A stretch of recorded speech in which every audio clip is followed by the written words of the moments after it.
I went to the a most place boring thing in Atlanta, and I'm vegetarian, and I wanted vegetarian biscuits and gravy, and they're like, all of our gravy is vegetarian, but they don't kind of want that out there. Why would you can't make vegetarian? You can't make biscuits and gravy with. You can't do that. Yes, you can.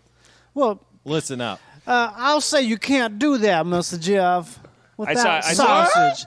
I saw a true crime show where the guy, everything came down to what was in the guy's stomach, because if he had gone anywhere else since the restaurant where he supposedly had breakfast, then I don't know, it's someone else killed him other than his ex-wife or whatever. But it became very important, like, where he had eaten, because he had onions in his stomach, right. and he was like, he always orders the hash browns with no onions, and we don't put hash browns in our onions at the diner, and the case goes cold, and like because it doesn't say onions on the menu and the hash browns, and the guy said, I've been working here 10 years, I've never put onions in the hash browns, and then the whole thing gets resolved when what the cop is like, you know what? I'm just going to go over there and watch him make the hash browns. So this is like a regular kitchen at a diner. The guy is like mixing all the fucking food together. There's onions everywhere. There's onions on the fucking spatula. Yeah, so there was an onion in his stomach. 10 years, the fucking... Forensic Files? I don't know what it was. All I know is that justice is not... It's not helping. Well, it's blind in a bad way, it turns out. The bad guys get away with a lot. And yet I know that if I tried to commit a crime tomorrow, for the same reason that I never would, I would fail. I would get caught immediately. That's all about dog hair. That should be a thing these days. Well, that's the thing, is like I have dog hair all over me all the time. I constantly have covered in dog hair. Do you have a They dog? test your dog. Yeah, I have a dog. Okay, good. And I don't know. Most people have dog. Like a lot of people have dogs or a cat, and that seems to be like never factors in.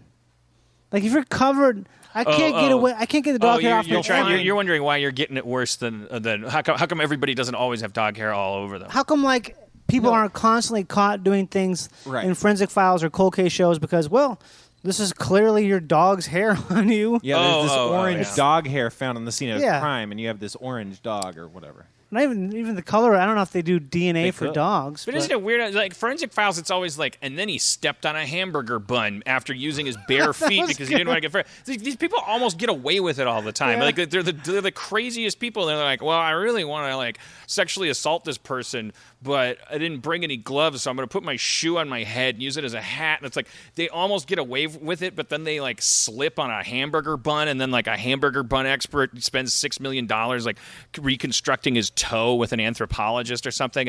Those guys almost get away with it, which means a bunch of them do. Forensic Files are about the unlucky criminals. Mm-hmm. If I would never have a boat. I would never commit a crime ever. What I would maybe commit the crime of elitism and like hating the poor or something. You know, like an ethical crime of like thinking I'm above other people and that I'm allowed to like maybe I would like dress as a woman to escape the Titanic, that kind of thing. Like I could see myself like doing something incredibly cowardly. Like if I was a soldier at war, I could see myself maybe like digging a tunnel and hiding, deserting. Yeah, like growing a potato farm underneath the ground and waiting for the war to be over, something like that. Like a crime like that. You would have been an instant Nazi collaborator. No, that's not. Just don't say that. You would have rolled over right off the bat. No, because I do. There's only not because I'm a hero, but because there's lines I got. I just like I would. The lazier. It's hard to be. It's like I wouldn't. I would be like fucking kill me. Down to the bed. And kill me fast. I'm not gonna fucking live a life as a fucking background actor in Schindler's List. Like I was in Boy Scouts for 6 weeks, and I was like, there's no bicycle rodeos here. Charlie Brown lied in that commercial. That was too fascist for me. I can't fucking toe that line. I'm not saying you're a fascist. I'm saying that they would have your number right off the bat. Yeah, they would kill me. Like I would be like, just kill me. You're Nazis, and I'll fuck it all up. That's not how the Nazis do it. I know, but they're not gonna give me anything that I'm gonna want. They might flatter you and get you to work for them. No, I can't imagine that happening. You're gonna give them something that they want. They don't need any. Oh, you mean I might turn in the Jews under my floorboards? Certainly. I'm not going to sit here and say that I wouldn't do that because it's tacky to assign yourself that like heroed him. You know, Well, I like, wouldn't do that. But I'd never do that. But I'm not afraid to say it. I'll tell you. I mean, that's why I was experiencing so much stress after the election, is because I do feel that in my heart of hearts that if push does come to that kind of shove, some fucking like thing in me is gonna take it to that place, and I'm not gonna. I'm gonna die for those people under my floorboards because it won't be because I'm like a good person as much as it'll be because I'm like I'm just driven by anxiety and guilt and shame, and like I'll just like fucking take it all the way, and I don't want to do that. So please, can we unelect this Nazi before shit gets dramatic? But I also recognize that I can't say that I would have courage in the face of anything like that. I'm a coward, and because I'm a coward, like I think that I would rather die than allow a Nazi to have their way. Like because I'm a chicken shit. So I'd be like, but isn't that brave? It's nuanced. I just think I'm so dedicated to cowardice that I'm like we can't have this Nazi business going on. I'm gonna have to poison you with my tea, and then I'm gonna blow my brains out. Thank you. And maybe if I can get close to Hitler, I'm gonna eat a grenade. I think a lot of bravery is fear-based as well. Different people. I think bravery is like intelligence. Like there's different kinds of it. I think there are some people who are like, well, I would never, ever, ever do what you did, and it's like this thing that you consider dumb. You know, like I mean, you know, a lot of people have stage fright. That's a stupid example, but I'm reading all these spy novels recently, like John le Carré and stuff, and there's all this stuff like they call them like talent spotters, where like they go out and they I heard your podcast, or I overheard you at the bar. You're somebody that we absolutely could use to be a mole or defect from your home country and work for us. I'm in. Sure. Yeah. It's called live to tape. I think I would have been a good kind of low-level spy. Well, I'm glad to hear you admitting that you would. Yeah, they would come at you through your fashion sense. They would be like, because you'd be like, these Nazis, they got pretty uniforms. Like they value a nice shoehorn or whatever you people think about. That might be how they got you. Yeah. They'd be like, Mr. Davis, do you not agree that these mud people have no a sense of style? I'm not going to work for the Nazis. I'm not going to work for the Nazis because they're well dressed. But the British or the Americans could have hired me to go infiltrate the Nazis because I could pull off the suits. We would all opt to be a British spy in the event of I'd like to be a French spy personally, but probably easier work, right? Well, you get to be underground, you get to hide, and there's a lot of napping. The resistance. This is mostly Yelp reviews, like that's how we took them down. Undermining German restaurants. Like, I don't know if I would call this bouillabaisse. Stupid. That's dumb. I'm acting like I know anything about it, but I'm sorry. Here's what you're saying, Jeff, because you're not conceited, just convinced. You're like, oh, in this special episode. Like they'll do an X-Files where it's like it's a black and white episode and it's aboard the Titanic and there's Nazis and stuff. Like in this special episode of our lives where there's a Nazi takeover, like you're like, oh, I'd just end up being a double agent because I'd be really suited to that task. Like, yeah, okay, like. It's nice work if you can get it, but most of us are going to end up being that guy in the beginning of Inglourious Bastards, where it's like you have your daughters and your pile of firewood and a glass of milk, and you got a fucking choice to make. And what was the slip up in that? I forget. He caves. What do you mean? What's the slip up? How did they find? He doesn't like the Jew hunter, whatever he calls himself, is like it's establishing that this guy is so. Sixth Sense. He's so intense that he doesn't even need to do the shit from Schindler's List in order to get you to, like, his Nazism is like so it's like a fucking Darth Vader power that like this guy that he just like insidiously and intimately like weaves his brain into this guy, and then it's just like just all you have to do is just move your eyes differently and we'll take care of everything. And the guy did that. Yeah. I think I must have just gone to the bathroom or something at that part, I think. I missed the eye movement. Yeah. They say when they, from my zero knowledge of spycraft and all that jazz. When they find timid people, like if there's a spy that knows something, like people who work for Disney. Huh? People who work for Disney are that way. Shy? People who work for Disney, the company Disney. Yes. They find timid people. Well, yeah, pretty much everyone. If you ever go to Disneyland, everyone you'll talk to will be very nice, but also very meek. I think it's a thing they actively seek out people who are like very, like timid and meek, and they make great Disneyland employees. I worked there for a while. I guess you're right. You did? Yeah. But you're hard, Jeff. Huh? You're hard. I was too hard. I couldn't fucking do it, man. Yeah, I mean, That's they had a cowboy show, so they hired you for a little bit because they're like, we need a fucking swinging dick. But Did you really work there? Yeah, I did. When? Oh, fuck. I don't know. Late 90s? What did you do there? When they were getting rid of the Main Street Electric Parade? They brought it back. Yeah. Yeah. Because the second one sucked. the solar parade. I mean, come on. Yeah. Fake news. Weak lights. Yeah, I mean, what is a parade without a little bit of a footprint? Yeah, it's all feet. You can't stand there and just photosynthesize. That's not a parade. Now, I did improv and stuff on the parade route, and then Did you do milk my bubble friend throat? Frank and I wrote these sketches that were on Frontierland for like a decade. But I was there for like 2 years. It was fun. Called him on his bubble throat. I done bubble throat. I actually fucking roasted. I have polyp throat. I actually have a bubble in my throat. All right, high But roaded. that was different. You had that, and then it stopped, and then you went back to polyp. I have a polyp on my vocal fold. I agree. It's pretty gross. I'll but post you- a photo of it.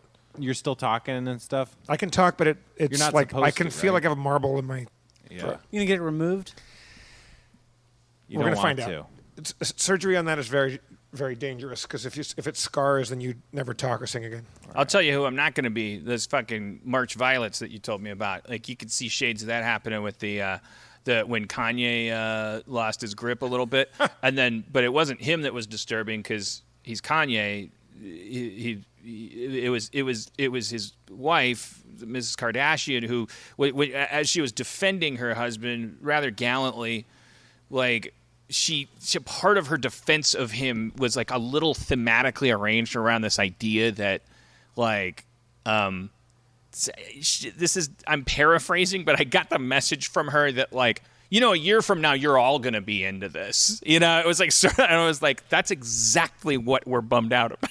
like yeah, no shit. Like it's called fucking March Valley. It's called a fucking coup. Yeah, that's why we're not enjoying it. Can we have your permission to not enjoy it? Like it's not all like this is like the fucking cerulean blue. Yeah, it's going to come down monologue. to but our version of March Violets would be like you know what that is?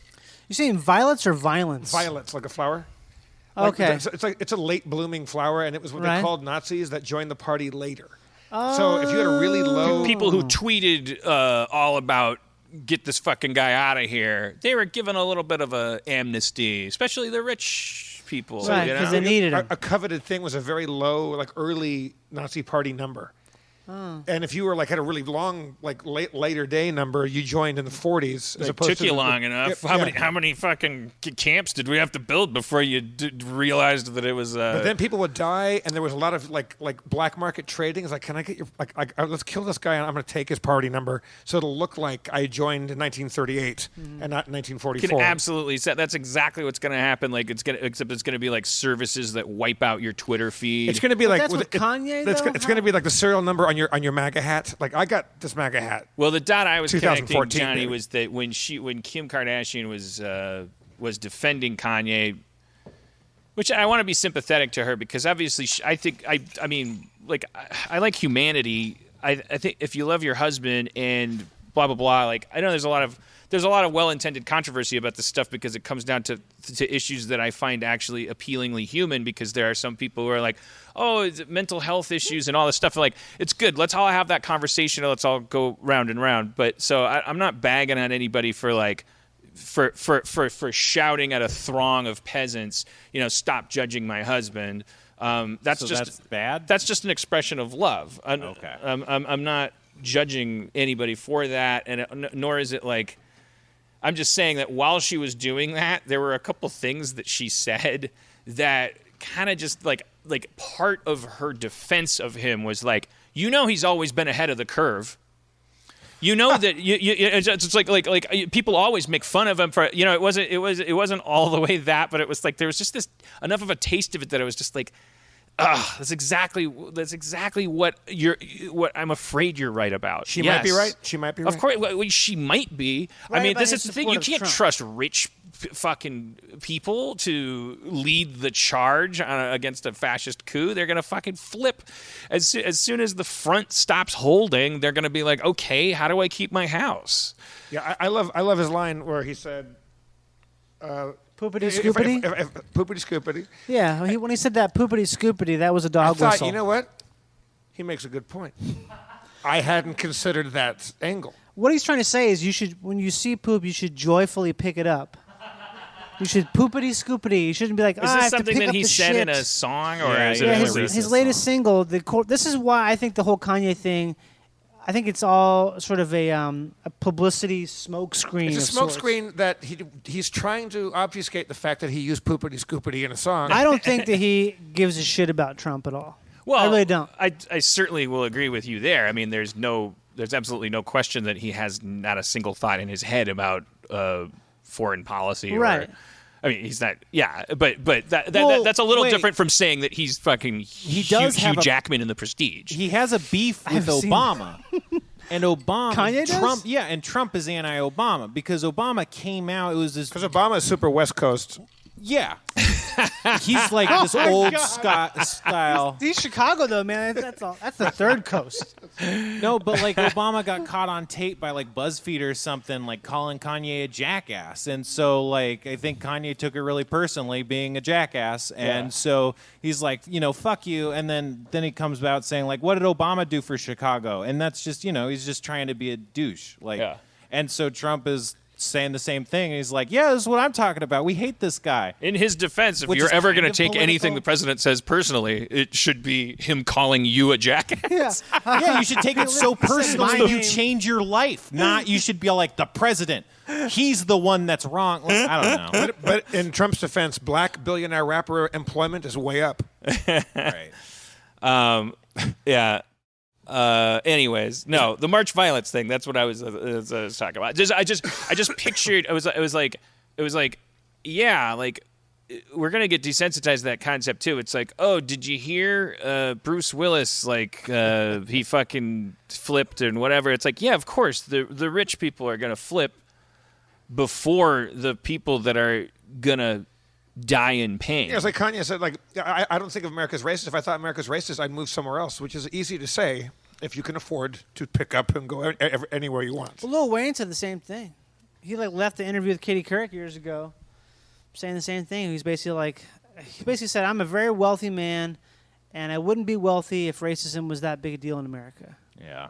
And he says it in a way. He was like kind of calling out the Black Lives Matter movement because he doesn't really support it. Because she asked him about that, and It's kind of a complaint. I mean, yeah, like I think to Jeff's point, like yeah, but that there aren't that many jobs. I mean, yeah, it's like our like I think that's part of the problem is that isn't that kind of like that's like a senator coming in from jogging and going like, oh, it seems pretty cold out there today. Global warming my foot, yeah, it's like It's a response short scale. It's a response to experiencing racism. You experience racism or you see it somewhere and you have to make a decision.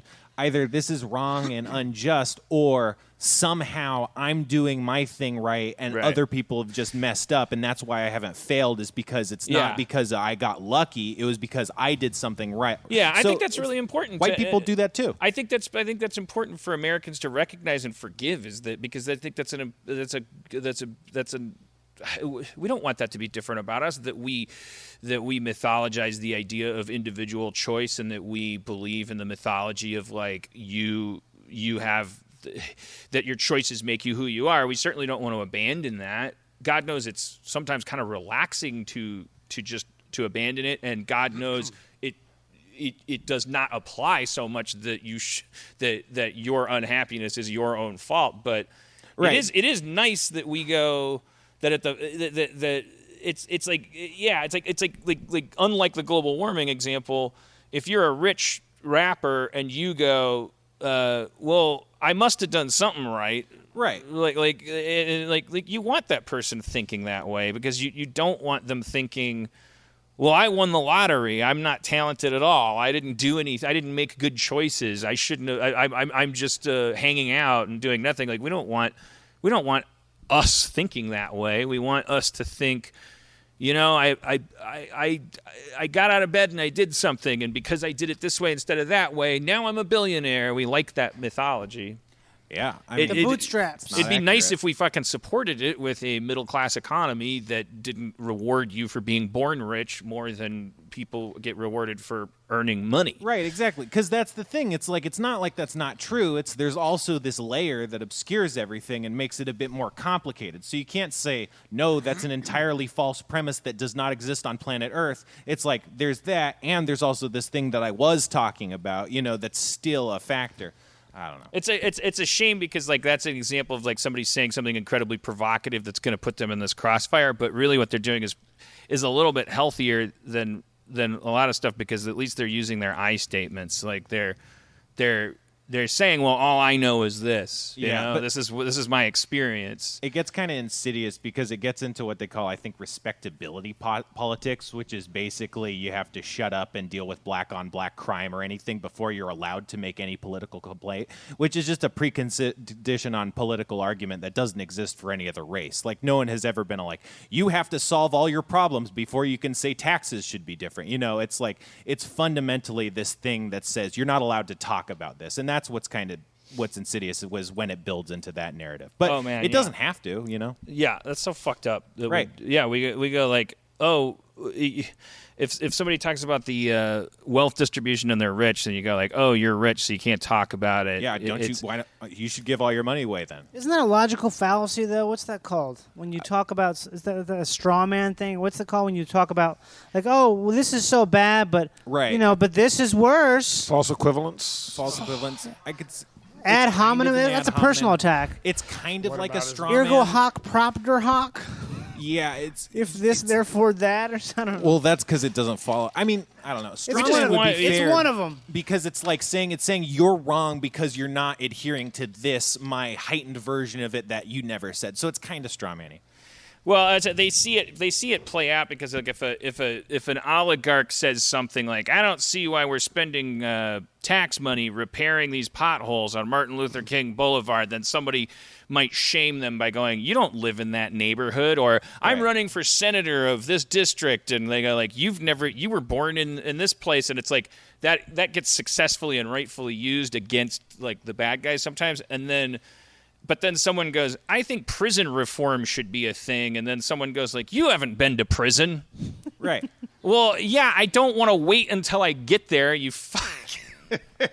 Yeah, exactly. But that's the thing. It's like so much that's precedent in our politics is like trying to entertain these bad faith, like obstacles to even being allowed to talk politically. It's like you have to clear all these hurdles before they'll even let you speak. And it's like, well, no, that's not how it works, but you have to choose to like cut through it rather than like play by those rules, and so it gets all fucked up.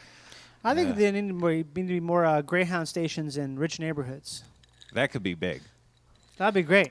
Yeah, I could see that. In Bel Air, because that's how that fire started. Fire started from a homeless encampment. Yeah.